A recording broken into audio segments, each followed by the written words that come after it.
એક French Aviator જેનું નામ છે એન્ટોનિયો ડી સેન્ટ એક્સપ્યુરે 1930s માં પોતાનું પ્લેન લઈને નીકળે છે અને સહારાના ડેઝર્ટમાં એનું પ્લેન ક્રેશ થાય છે.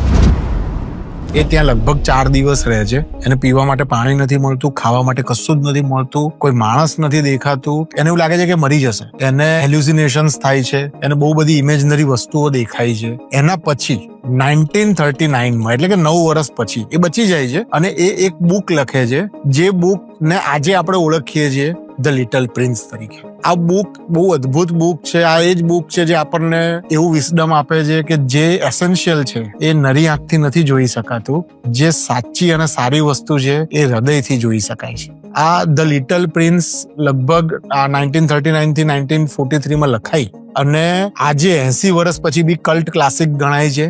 જેમાં એક એવા પ્રિન્સની વાત છે જે બીજા એસ્ટેરોઇડ પરથી આવે છે અર્થ ઉપર અને એના અઘરા અને ઇન્ટરેસ્ટિંગ સવાલોથી આપણને જીવન જીવવાનું વિસ્ડમ મળે છે. અદ્ભુત બુક છે અને આજે આપણો પાયલોટ છે એવો એક પાયલોટ છે આ સ્ટોરીમાં. એને એનો ફ્રેન્ડ બનાવે છે અને એને બાય બાય કહીને એ અચાનક જ ડિસઅપિયર થઈ જાય છે. પ્રિન્સ ડિસઅપિયર થઈ જાય છે. એ જ રીતે 1944માં આ બુકનો ઓથર એ પોતે પણ પ્લેન લઈને નીકળે છે અને પોતે પણ ડિસઅપિયર થઈ જાય છે.